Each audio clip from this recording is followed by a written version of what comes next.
All right, what's happening, y'all? It's your boy Rico from StreetScores, and you already know me, man. Micah Parsons just requested a trade from the Cowboys, but we're not only going to discuss that in that situation and how likely it is for him to end up leaving either via trade or whenever his contract ends, but we also got to talk about, how likely is he to end up on the Commanders at some point? Also, we got to talk about the fact that Micah Parsons requesting the trade is completely different from Terry McLaurin requesting the trade. There are two completely different levels here. We're going to dive into why the Micah Parsons situation with Dallas is way worse than this Commander situation with Terry McLaurin. Also, of course, speaking of Terry McLaurin, should we try to trade Terry McLaurin for Micah Parsons? We're going to dive into that. And then the second half of this video is centered around Terry McLaurin's updated asking price according to sources. And then also another part of this video is going to be centered around this concept of a win-win contract. Now, granted, if such a thing existed, we'd probably already have Terry McLaurin signed long-term, but I think this is as close as we're going to get, and this is probably what the contract will end up being when he does sign long-term with the Commanders. So we're going to dive into that. We're diving into guarantees and more so than like the annual value every year. So we're gonna dive into all of that and more, but before we do, make sure you stiff arm that like button, stiff arm the subscription button, and stiff arm the bell next to that subscription button so you get notification each and every time I release an informative and opinionated video just like this one. Make sure you stay tuned to all the content. Really appreciate y'all for supporting every video. I'm recording this right now. It's Saturday, August 2nd, but it's 3 a.m. So by the time a lot of y'all, well, everybody's watching this, maybe the Commanders, I think, have a practice at some point later today. I'm not 100% sure, but if they do, you know I'm going to be there to break down everything, every position group, all of the most notable things, show y'all the clips from it and everything. So stay tuned for all of that. Without further ado, let's go and dive into this video right now, man. Let's get it. Adam.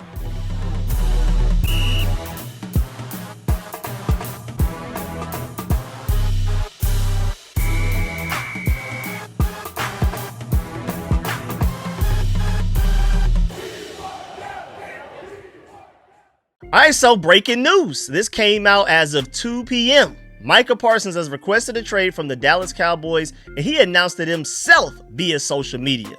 And shouts out to Felix Jamil because he brings up a good point. It's not just the Washington problem going on right now. You have Trey Hendrickson over there with the Bengals, Terry McLaurin with the Commanders, and now most recently Micah Parsons with the Cowboys. And if I had to rank the situations that are the most dire, I'm not exactly sure who's 1 and 2, but I'll tell you right now, Terry McLaurin with the Commanders is by far the least dire, the least likely of any of the three to end up leaving their teams or being disgruntled even if they play this final season and then leaving in free agency the next year or forcing their way into a trade. I think Terry McLaurin is the least likely to end up leaving his current team compared to Trey Hendrickson and Micah Parsons, and I don't even think it's close. I feel like Micah Parsons and Trey Hendrickson are closer, whoever you feel like are 1 or 2, and then there's a distant third, and then that's Terry McLaurin. But Adam Schefter brought up a good point. He brought up the fact that Micah Parsons in 4 years with Dallas, it's crazy that it's only been that long. I feel like it's been way longer, but you know, time flies when you're doing a bunch of losing. Time was going by real slow for us until this last season. Either way though, Micah Parsons, 4 Pro Bowls, 3 All-Pros, Defensive Rookie of the Year, 52.5 sacks, 9 forced fumbles, 4 fumble recoveries, and he's only 26 years old, and now he's asking for the team to trade him. And he left a whole letter and note. I'll show it to y'all on the screen while I'm talking, but I'm not about to sit here and read all of this to y'all, man. But the point is, he means business, and so much so that as you're reading what he's saying in the letter, this is basically a big goodbye. He literally says in his, with the Twitter post that he uploaded this, goodbye. Again, he put this out there himself. Terry McLaurin requested a trade. It took for Jordan Schultz to report on it and announce it to the world. All of the other reporters were on it as well. But Micah Parsons himself went to Twitter all right, I'm tired of being played with and all of that. And that's no surprise too, because Jerry Jones has done everything in his power to frustrate Micah Parsons as much as possible. He called him out and said that, the reason basically we're not paying him is because he likes to miss games. And even though he missed 4 games last year, Jerry Jones was like, well, he missed 6 games last year. So not only is he calling out his player and trying to alienate him and make it seem like he's selfish or something like that, but then he also got the facts wrong. So that was crazy. Then he's calling him Michael Parsons instead of Micah. He's trying to be as disrespectful as possible. Long live Jerry Jones. Please keep ruining the Cowboys' chances of actually winning anything meaningful and sustainable anytime soon, man. Shouts out to that boy Jerry Jones. But yeah, Micah Parsons has pretty much had it. He posted this letter himself, way longer than the letter that Myles Garrett posted. He ended up signing a contract extension anyway. We'll see if he can somehow force the Cowboys' hands like Micah Myles Garrett did with the Browns, but I just doubt it. Jerry Jones is really stubborn, man. Again, for him to have the audacity to disrespect Micah Parsons out loud, like these are not just quotes coming from reporters. He's calling Michael out loud, like in clips that you can go watch and hear him say it and see him say it. He's talking about Micah Parsons being selfish and we're not going to pay you because you miss games and stuff like that, even though, remember, they're missing games from injuries of putting their bodies on the line for you.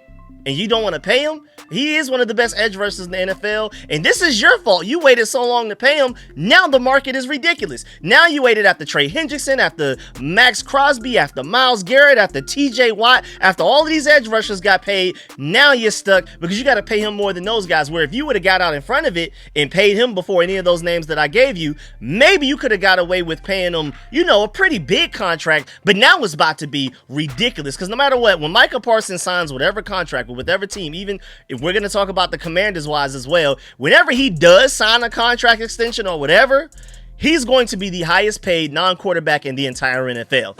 Point blank, period. You should have made him the highest paid non-quarterback in the NFL when it was like 5 to 10, maybe even $12 million cheaper. But you played yourself, Cowboys. Shouts out to him. And then shouts out to Rush Manuel. He brings up a good point too. He said trade requests hit different when it comes personally from the player's notes app versus when an unnamed source confirms it. I think that's a good point. Like Micah Parsons literally, clearly wants this out there. And he didn't want any of his words to end up getting confused or misinterpreted. Directly from the source, this is what I have to say. And I mean, I feel like it's a great point that like Terry McLaurin didn't release a statement like this, right? You know what I'm saying? So again, the Terry McLaurin situation is ugly, nowhere near as bad as this Micah Parsons situation, man. Shouts out to Burgundy Blog too. He said, all trade requests are not created equal. Terry feels desperate and half-hearted. Basically, he's saying more so a situation where this is like the last chance that he has, like the last move that he has, the last lever he can pull to try to gain at least a little bit of leverage against the Commanders. I mean, right now the Commanders have not only most of the leverage, it almost feels like they have all of it. I've already explained that in Terry McLaurin video breakdowns the past couple of days, so go check those out if you want a full breakdown as to why the Commanders have all of the leverage, in my opinion. But Terry tried to do something, you know, hey, when in doubt, hold out to hold in. All right, let's request a trade to see if we can scratch any million, you know, scratch and claw for any couple of millions we can get extra off of what the Commanders are offering right now. But Micah's feels serious and personal. I completely agree. Like, it feels like I am sick of this. Terry McLaurin doesn't necessarily feel like he's sick of it. If anything, he's just sick to his stomach that he's even going through this.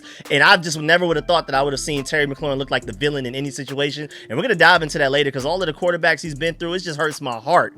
Seeing him make what did he make, the 52nd place? We're going to dive into that later. But he made the top 100. I think he was number 52. And like they showed like the people talking about him and his highlights and everything. It almost made me tear up. Like, man, how did we even get here? Watching that clip, I was like, how did we even get here? And I'm pretty sure Terry McLaurin is even more sick than we are as fans. He wants to be out there. He misses playing football. He misses being around his guys practicing and stuff like that. He's been so great on and off the field forever. This is just out of character for him. Whereas Micah Parsons is like, I'm sick of this. I'm gone. Please leave me alone. Don't even offer me no money anymore. I think Jerry Jones is straight up. Not only has Jerry Jones not talked to Micah Parsons' agent in, I think, over a year or something like that, I think I heard.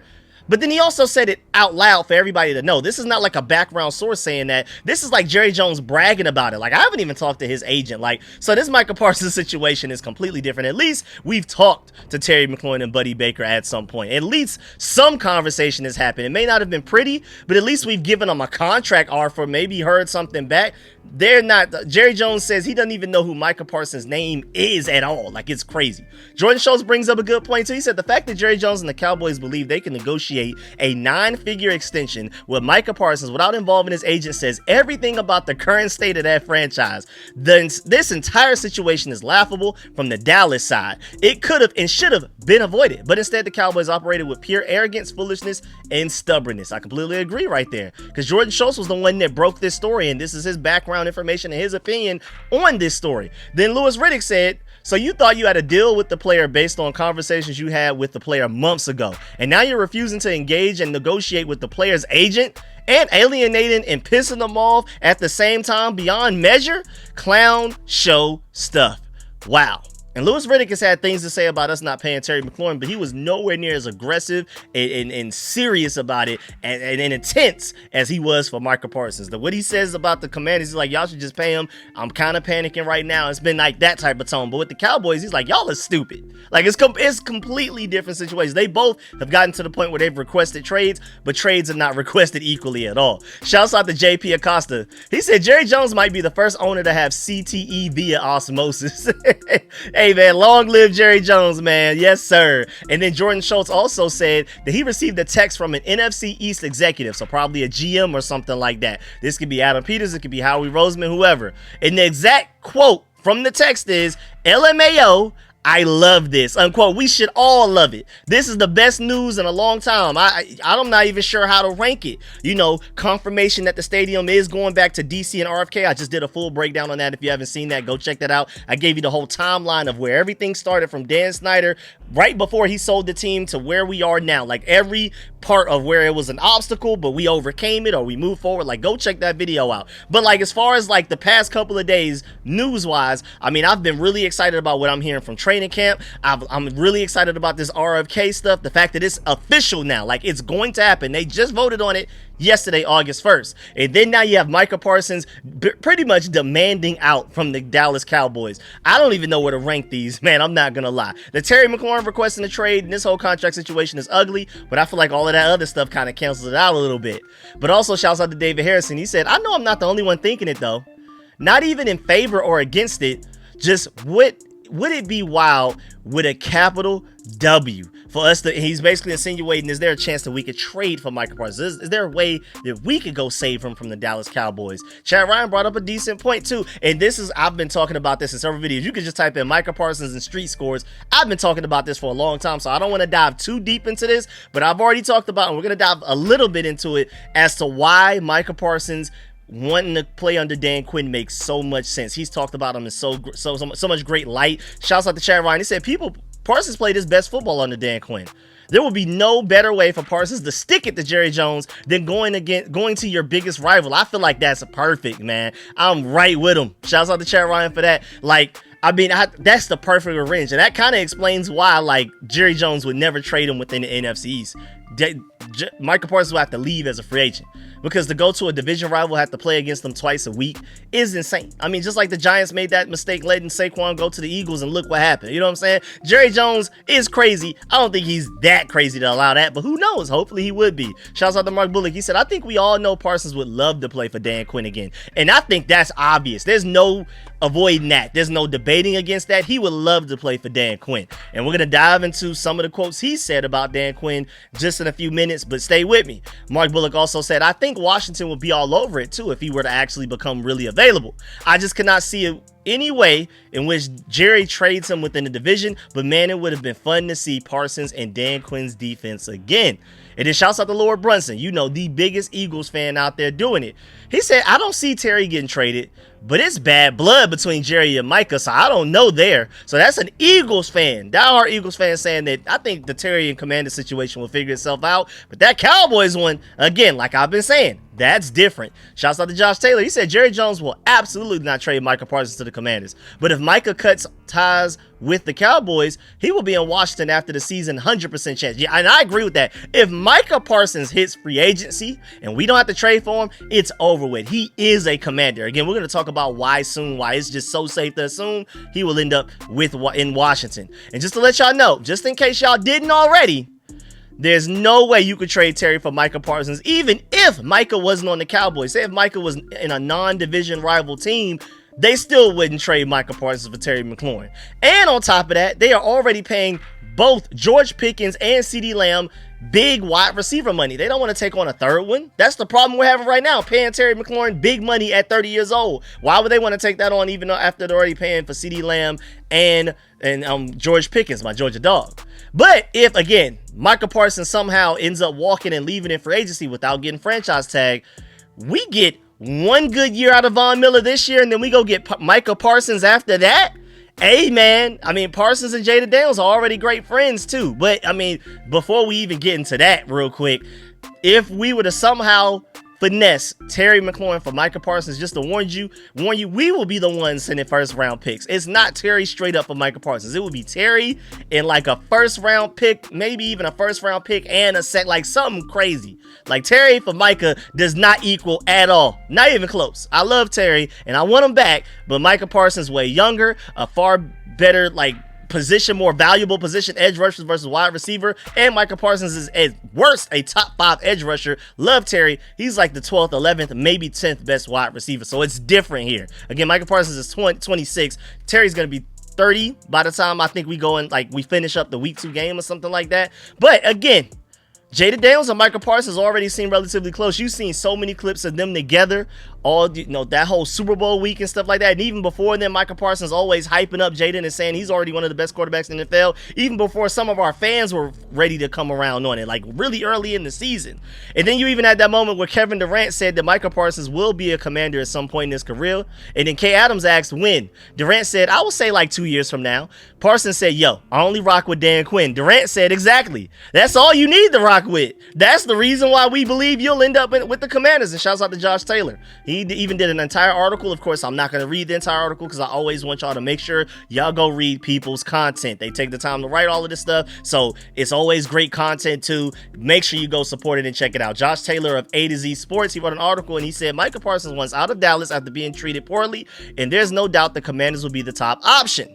Then he also said in the article, again, I'm not reading everything, we're just reading a couple of pieces to prove a point, why Washington would be the move and a trade package potentially.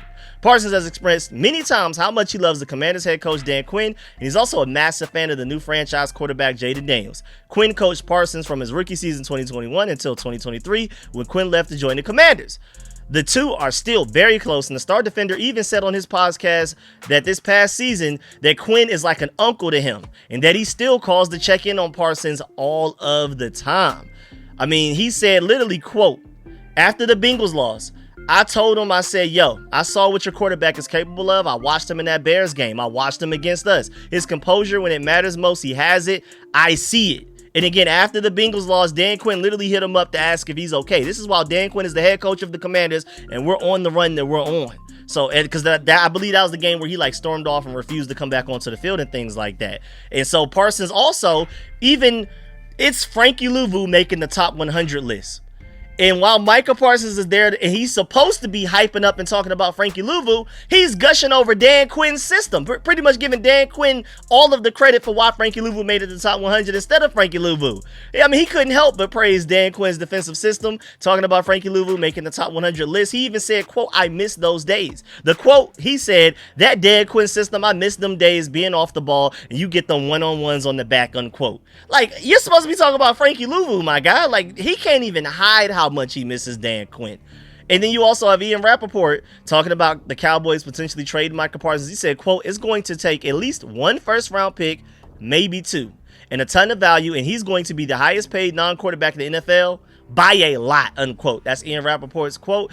Tweet. But also Disco said if all it takes is 2 first-round picks, I'd do that deal today. So we're not even talking about including Terry. Like, Terry's still here, and then you just go and trade for Micah Parsons. But then you also have, this is a decent example of like a kind of a setup of what you can probably get Micah Parsons for, because it's very similar to the Khalil Mack situation. Adam Schefter said a potential trade comp for Micah Parsons when 27-year-old Khalil Mack, who was 1 year older, was traded from Oakland to Chicago, 1 year older than what Micah Parsons is right now in this situation. The Bears gave up 2 first-round picks, a 3rd and a 6th-round pick for Mack, a 2nd-round pick, and a conditional 5th. Now, the 26-year-old Parsons, who was one of only 2 players in the NFL history to register a dozen-plus sacks in each of his first 4 NFL seasons, along with Reggie White, that is crazy. That only 2 players in NFL history has now, of course, requested a trade.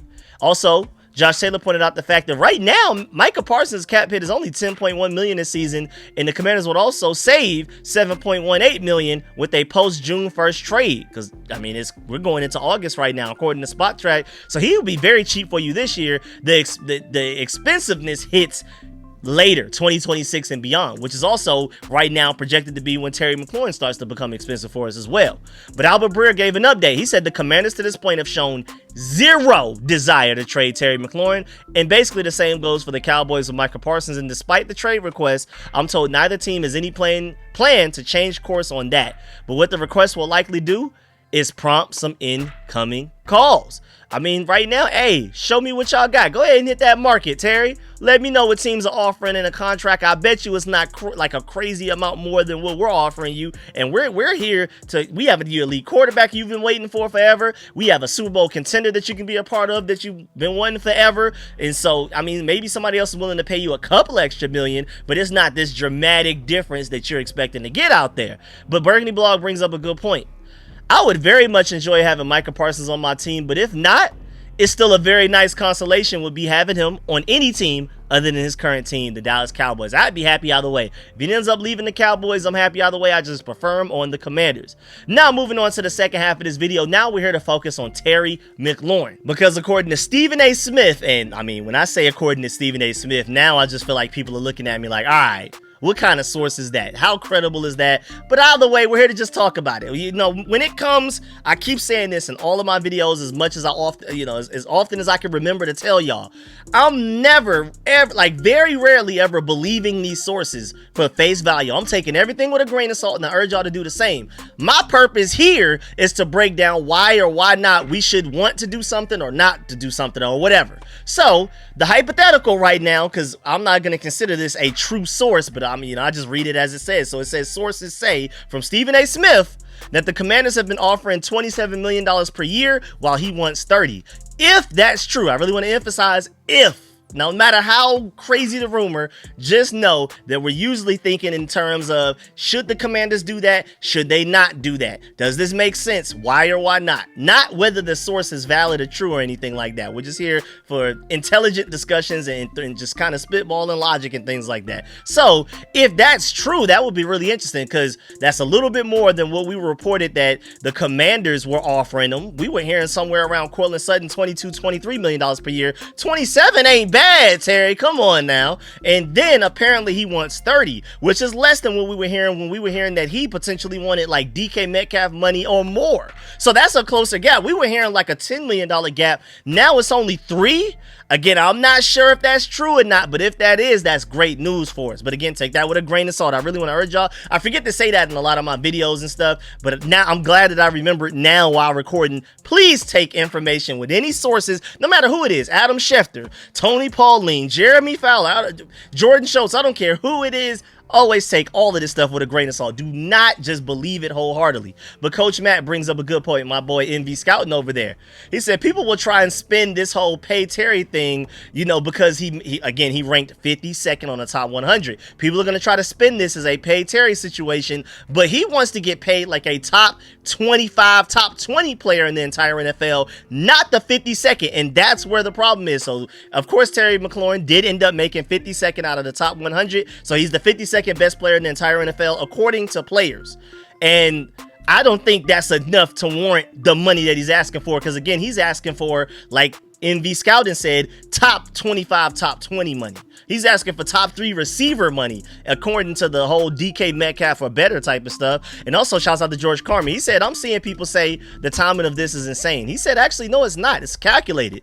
Do you think it's a coincidence that Terry's trade demands come a few hours before the Hall of Fame game so he can dominate that coverage, and also the day before he's addressed on the top 100 as the 52nd best player? He said, I think not. And I tend to agree as well. I think a lot of this is strategic. And then also, of course, again, with Terry being ranked 52nd, Resh Manuel brought up a funny point. He said, call us when your client is in the top 50. And that's coming from Adam Peters talking to Terry's agent, Buddy Baker. I thought that was pretty funny, though. Like, I mean, you're close, but you're not top 50. Talk to me when your player's top 50, and then we can start to talk top 50 money. Then Ben Standig brought up an interesting point with his article. He said NFL league sources don't see the Commanders trading Terry McLaurin, and that an extension ultimately happens. Again, these are coming from multiple league sources. Again, take these with a grain of salt. I would prefer to believe and trust these sources more than Stephen A. Smith sources, but still at the same time, take this with a grain of salt. He said, but getting there still remains tricky, but basically people around the league feel like something will end up getting done to where Terry will stay with the Commanders long term and will be happy about it. So in his article, he said, I've said for weeks, $30 million AAV is a fair compromise for Terry. This is Ben Standig talking. That's a raise over McLaurin's current $23.3 million average and puts him among the league's highest paid wide receivers, on par with Tyreek Hill and Amon-Ra St. Brown. Good company. And it shouldn't impact Washington's future contract on Daniels, which will be measured in GDP. which is funny. That's how expensive it's going to be. Daniels' extension is eligible on 2027. McLaurin's extension can be structured accordingly. If 28 million feels more appropriate, fine. To reach 30 million on a 2 or 3 year deal only takes another 4 to 6 million. That's pocket change for a franchise that sold for 6.05 billion in 2023, and a smart investment to keep one of his leaders happy. And that's a point I brought up a couple of videos ago. Like, an extra 1 to 5 million doesn't really hurt our cap space and impact it that much. We're sitting around with $21 million of cap space right now, just chilling, not being used at all. So another 5, 6, even 10 million, even if we want to go extreme and do make him the third highest paid wide receiver in the NFL, it doesn't technically hurt us, but it's the message it sends. It's the precedent that it starts, because once you pay a 30-year-old wide receiver ridiculous, you're going to be, if we pay him 30 million or more, he's going to be the first 30-year-old wide receiver in NFL history to make $30 million or more per year. Just to let you know, Adam Peters doesn't want to be the first person to do that. Shouts out to Louis T for bringing up that great point. And basically, if Adam Peters does it, everybody's going to look at him crazy around the NFL. All of the GMs, head coaches, owners are going to be like, why'd you do that? Now you open up the floodgates. Now we're going to be expected to pay that much or more for our guys. So it's kind of like a slight collusion going on in the background of the NFL. But either way, it's not just about how much it affects our cap space, it's how much of an example it sets for everybody. Because after you pay Terry that much money at 30, imagine what Laramie Tunsil and Deebo Samuel are going to ask for at younger ages, and you know, especially Laramie Tunsil. He's a better player at his position, and he's a more premium position at left tackle. So like, it's just going to get ugly, because if you pay Terry extra money, now you got to pay everybody extra money. And it's a slippery slope situation. So again, technically cap space wise, we could easily afford it. It's no problem, but it's not just paying Terry extra. After you pay him extra, you got to pay others extra. Can we afford that? Finishing up what Ben Standig said, he said league sources largely agree, including one who's on team wouldn't go over 29. Or I guess he said whose own team, but it didn't. But either way, so there's a source out there saying that his team, like somebody that works for the NFL, a GM, head coach, whatever, his team is not even willing to go over 29 million, which is again why Adam Peters is looking like, all right, go out there and see who's willing to give you all of this money you're asking for, because it's quite likely not going to happen. And then also his take, if you need the first number to be a 3 to get the deal done, just go ahead and give him 30 million. Adding another 3 million isn't a big deal. Do the 30. That's the exact quote from that same league source, though. That wouldn't even give him 29, but they're like, hey man, if it just takes 30, just go ahead, man. That's just an extra million. And then also, that assumes that the salary gap isn't that wide. As I've previously reported, one source not tied to either side heard that Washington's initial offer came in below, and maybe significantly below, the 28.75 million of T. Higgins, what he's getting with the Cincinnati Bengals as a wide receiver too. So that's interesting. Then JB Finley brings up a good point. Now we're getting to this hypothetical contract that it sounds like this could be a win-win for everybody. This is JP Finley's idea. He said if the McLaurin camp wants to use the DK Metcalf deal as a comp, cool. Ignore the annual average value of $33 million a year and look at guarantees. DK only got $60 million fully guaranteed at signing. Washington can get there. A 2-year at $28 million and convert some of the cash to guaranteed this year. Bang, everyone is happy. And I agree, that would be an ideal deal for everybody. Adam Peters and the Commanders win. He's not that much of a cap hit. Terry McLaurin wins because he gets a lot of the guaranteed money that he wants. I do feel like that's like the ultimate contract right there. That's one of the best contract hypotheticals I've heard so far. But also shouts out to George Carmen. He brings up a good point that it does look like this Terry McLaurin situation is probably being held up with the fact that they're going to have to pay both Sam Verstill and Jaden Daniels once we're looking at 2028, things getting ugly. George Carmen brought up this point. It's interesting to look ahead at the Commanders' long-term planning on contracts. On the left, I sorted the 2026 free agency class by snap percentage and the 2027 free agents on the right. The big names that are going to be free agents as of 2026, right after this season, this current season: Bobby Wagner, Andrew Wiley, Deebo Samuel, Noah Benogany, Brian Robinson, Austin Eckler, and Tress Way. After the 2027 season, now you got to deal with Frankie Louvu, Laramie Tunsil, Tyler Biadasz, Deron Payne, and Marshawn Lattimore. That's all after the 2027 season. And then we get to that 28 season. Now, granted, you can pick up the 5th-year option for Jaden Daniels, but you may just want to go ahead and pay him his huge money now, because you wait another year after he plays on his 5th-year option, it's only going to become more expensive. But maybe he knows that. Who knows? But either way, by 28, Sanford still and Jaden Daniels, you're starting to look like, oh man, we got to figure out how we're going to pay these guys. So they're probably trying to situate this Terry McLaurin situation in a way to where that doesn't get in the way. But speaking of Terry McLaurin, moving on and why we should pay him. You know, I'm always trying to give both sides. So I'm always going to try to compliment Terry McLaurin every chance I get in these videos. Even though I'm on the Adam Peters side more than anything else, I still feel like, man, Terry's still that guy. And please make sure y'all find a way to get this done. I want to keep Terry. I do not want to trade him. I mean, hey, if you could somehow finesse Terry for Micah, that would be insane. But again, like I've already said, I just highly doubt it. But I want to keep Terry long term, please. But Lewis Reddick brought up a good point. From last year's regular season and postseason, wide receivers with a minimum of 40 targets, Terry was second in reception touchdowns, fifth in reception yards, third most contested catches, third highest passer rating when targeted, and fourth most first downs produced. He said, go ahead and not give him a raise and let's see what happens to that Washington offense. And this is a pretty good point because remember, Terry was first in several contested catch situations last year. Like he was first with touchdowns, first with catches, all kinds of stuff, man. It was insane. Like he had a ridiculous season last year, and it's really hard to replicate the exact way that he helped us win, especially on offense, man. It's really hard to replicate that. Not everybody is going to be the best contested catch receiver in the NFL. So Street Runner at Will the Rapper brought up a funny point. He said, so what's Terry McLaurin's Cash App? It sounds like some people are just willing, all right, man, if we could just raise enough funds as a fan base to give him whatever money he wants and so he can sign just for less, let's just do that, basically. And Mark Phillips also said, no way Terry leaves the lucrative Eastern Motor sponsorship deal behind. I thought that was pretty funny too. You know, we got to kind of laugh about these things. It's an ugly and stressful situation, but we kind of got to laugh about it. And which takes me to the point, I mean, look at these quarterbacks that Terry McLaurin has completed passes from.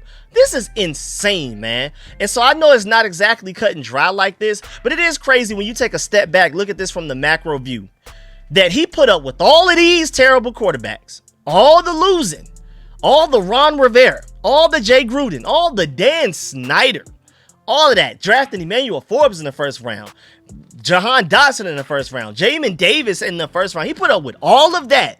But as soon as he finally gets an elite quarterback, a well-run organization, a Super Bowl contending team that knows how to draft, that knows how to handle contracts, free agency, all of that, now he wants to leave. Of course, it's not cut and dry like that, but it is crazy how it ended up. And then shouts out to ESPN Radio. They said, quote, if Adam Peters is willing to do this to Terry McLaurin, then he's willing to do it to anybody in that Commander's locker room. And that might be one of the worst messages you can send to the rest of the guys involved in your program after having so much success early.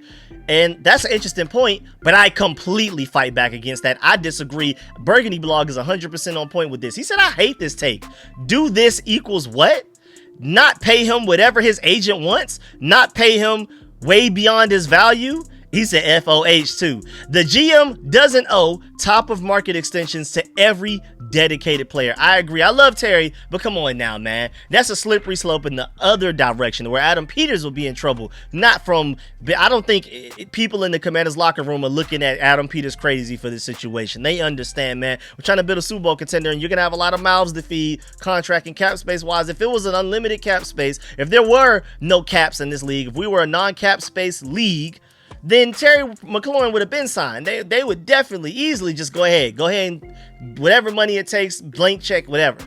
But we have limited resources. This is a cap league. You can only pay this amount of money to your players that are on your team, and we have so many talented guys we have to pay, and it's only going to get crazier and crazier with the better that we draft and things like that. We just can't afford to pay Terry too much money. And then Rio Robinson brought up a great point. He said the Adam Peters Terry McLaurin joint presser that comes after they hammer out an extension is going to be one for the ages. His own runner retweeted it saying Terry McLaurin can shake the rust off by cooking Deontay Banks week 1. I thought that was a good point too. That's a good matchup where it's like, all right, you know what I'm saying? Maybe I missed a lot of training camp, maybe I am a little rusty, but it's Deontay Banks. I cooked them before. Let's do it again. And then also, before we get up out of here, unrelated to everything, but again, I tried, if it's any like what I consider breaking news or something that's going to impact y'all, even if it has nothing to do with the video, I'm going to include it. And I guess consider this as a reward for people that stayed all the way to the end of the video. And that's why I always suggest people to stay to the ends of videos, because random stuff like this, I'll just tell y'all in a random video that has nothing to do with it. My point is, Red Zone is officially moving to ESPN in a $1 billion deal. Just to let y'all know, I'm giving y'all the heads up, the warning now. In a blockbuster deal, the NFL and ESPN have reached an agreement that gives ESPN access to Red Zone, NFL Network, 7 more regular season games, fantasy football rights, and more. It's a whole article breaking down everything in exchange for equity in ESPN potentially worth billions. And then Dove Kleiman even pointed out the fact that I agree, RIP to commercial-free football. ESPN is rumored to be bringing ads to Red Zone. The golden age of being a football fan has basically come to an end. Again, I'm just giving y'all the heads up of how ugly this is about to get. Red Zone is not going to be as fun as it used to be. ESPN's taking over. There's a rumor they may have ads and commercials in it. That is scary, man. They're going to take away the pure essence of Red Zone itself. Why would people want to watch it if it's going to have all that in it? But either way, I just wanted to give y'all that warning before it hits y'all out of nowhere. But yeah, man, that's the end of this video. Please get in the comment section. Let me know how you feel about everything discussed in the video. Please stiff arm that like button, stiff arm that subscription button, stiff arm the bell next to that subscription button so you get notification each and every time I release an informative and opinionated video just like this one. Again, man, I really appreciate y'all, man. You made it this far in the video. Salute to you, man. Thank you. And again, consider that piece of news as some type of like thank you as well. Big salute. Make sure you leave a like on the way out. And of course, let me know in the comment section how you feel about all of this. You know, my controversial videos, I love the comment section because I'm interested in seeing, I mean, because even if you disagree with me, I'm interested in why. And you could be right. I may change my opinion. I'm always humble enough to be like, okay, I'm not always right. You know what I'm saying? I'm just the guy with the camera and the microphone. So please let me know whether you agree or disagree with me. Let me know why you agree, why you disagree, all that type of stuff. So as far as Micah Parsons, do you think we should try to go get him? Do you think we will end up getting him via trade or free agency? Do you think it's worth trading Terry for Micah Parsons, even if you have to throw in a few picks? Would you be willing to trade for Micah Parsons if it's like a Khalil Mack type of deal that I already showed y'all? Maybe 2 first-round picks, whatever it takes. Let me know how you feel about Terry potentially wanting the Commanders offered him 27. Terry wants 30. Do you think, are you optimistic that a deal will eventually get done at some point? Let me know how you feel about everything. Really appreciate y'all, and I'm gonna catch y'all later. I'm out.